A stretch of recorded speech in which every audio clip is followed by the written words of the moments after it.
गरीब आ गया है हार द्वार पालो, कन्हैया से कह दो कि दर पे सुदामा गरीब आ गया है। आने वाले 20 तारीख को इंशाल्लाह 15 नंबर का बटन दबाकर हाफिज भाई को आपको जो है ज़्यादा से ज़्यादा वोटों से चुन के लाना है। आज के इस कार्यक्रम के अध्यक्ष all India Muslim OBC organisation के प्रेसिडेंट सम्मान्य शब्बीर अंसारी साहब, मंच पर उपस्थित जमील अहमद रजवी साहब, अहमद बिन सईद चौध साहब, इनायत मामू साहब, फिरोज अली साहब, हाफिज जुबैर साहब, रफीक सर, मुख्तार लीडर जिन्होंने इस प्रोग्राम को रखा, जिल्लू भाई, हमीद भाई, जावेद भाई, फारूक भाई, फिरोज भाई, फ़हीम भाई, इरफान भाई, कलीम भाई और उनके सभी साथी, मेरे भाई नफीस पहलवान, सलीम कैप्टन और मौजूद तमाम इस शहर के, इस कन्हैया नगर के मेरे बुजुर्गों, नौजवान साथियों, माँ और बहनों, आने वाली 20 तारीख को महाराष्ट्र असेंबली के चुनाव होने जा रहे हैं, जिसमें मैं जालना विधानसभा से आजाद अपक्ष उम्मीदवार की हैसियत से आपके सामने खड़ा हूं। बहुत सारा परिवार इस कन्हैया नगर का मुझे जानता है। जब मैं कांग्रेस में काम करता था तो कहीं ना कहीं, चाहे वो नगर पालिका के इलेक्शन हो, चाहे आमदार के इलेक्शन हो, हम यहां पर आने का और उनको मिलने का भी काम करते थे। लेकिन आज दुर्भाग्य है कि जिस 35 साल मैंने कांग्रेस में गुजारा, कांग्रेस से हमने टिकट मांगा, लेकिन आज हम इतनी बड़ी तादाद में भी होने के बावजूद हमको टिकट नहीं दिया जाता है। इसलिए तमाम जालना विधानसभा के लोगों की एक ही आवाज थी कि हफीज भाई, आप भले ही मुस्लिम समाज से आते हो, लेकिन हमें गर्व है कि आपने कभी भी जाति का लेबर आपके माथे पर नहीं लगाया और निश्चित ही आप आजाद उम्मीदवार, अपक्ष उम्मीदवार की हैसियत से यहाँ पे खड़े रहिए। हम चुनकर लाने का काम आपके समाज के साथ में, हम भी आपके साथ में खड़े हैं।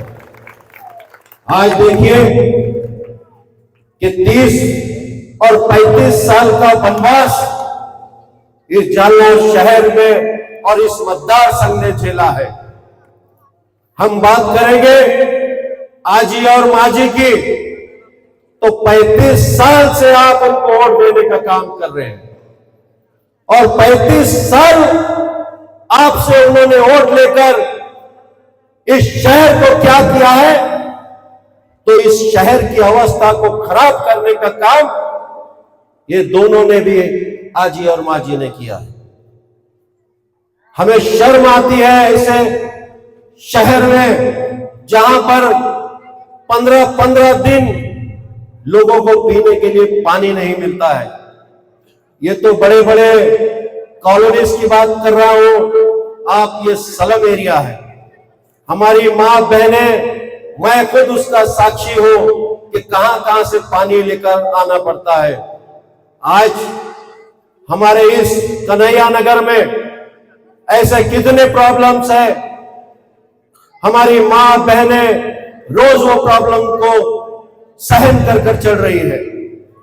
यहां ना तो स्कूल की सुविधा है, ना यहाँ पानी की सुविधा है, ना यहाँ लाइट 24 घंटे रहती है, ना कोई रास्ते है, ना कोई नालियां है, ना कोई ड्रेनेज है। हम बात करें तो किसकी करें? एक दिन का रोना हो तो जी भर के रो ले, एक दिन का रोना हो तो जी भर के रो ले, रोज रोज रोने के लिए आंसू कहां से लाए।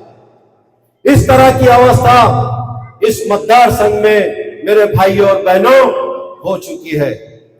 आज ठीक है, लॉ एंड ऑर्डर का सिचुएशन, लॉ एंड ऑर्डर की जो सिचुएशन इस शहर में बनी हुई है, कहीं ना कहीं हमारे लीडरों की और हमारे इस डिपार्टमेंट के फेल्यूर का नतीजा है।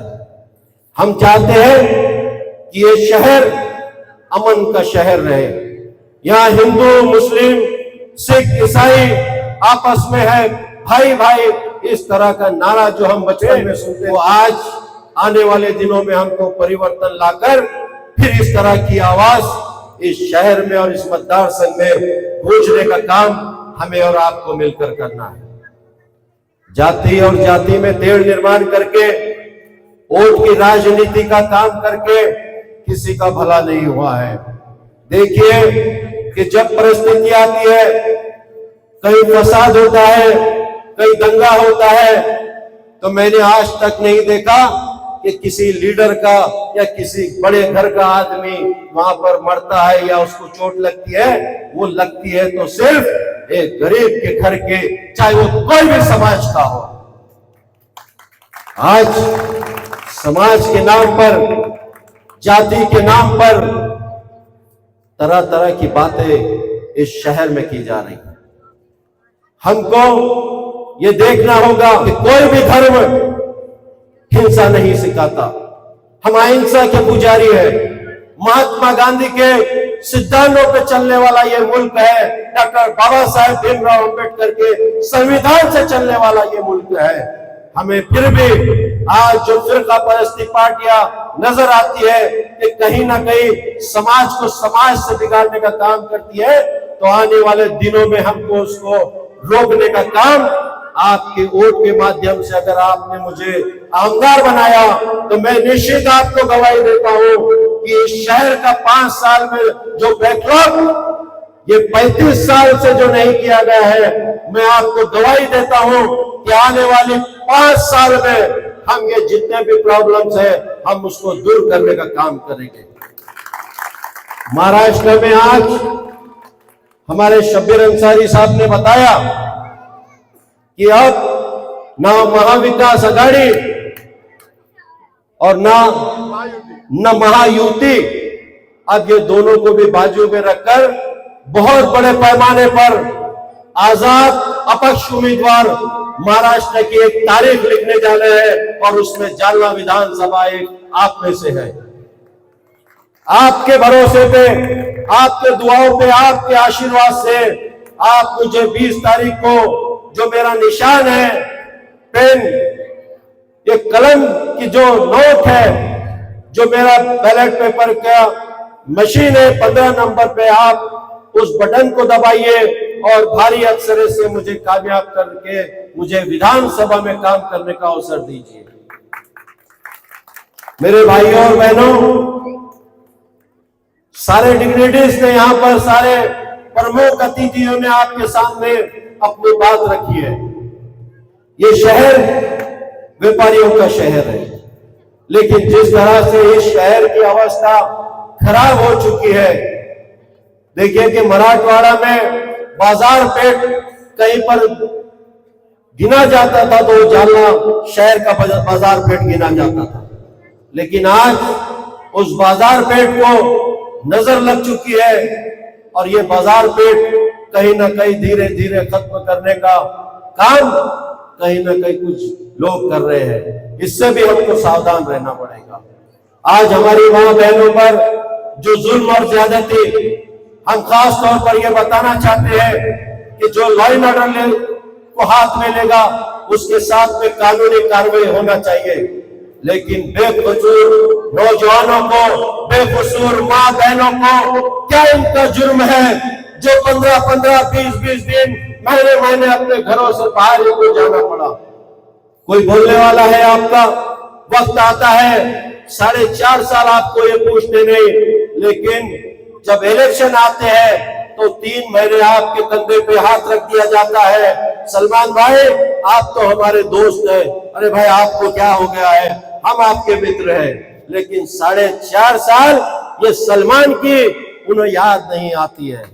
ऐसे कितने परिवार हैं, चाहे कोई भी जाति और मजहब को मानने वाले हो, आज सिर्फ वोट मांगा जाता है और वोट लेने के बाद में सिर्फ हमारी राजनीति किस तरह से चले उस पर ध्यान दिया जाता है।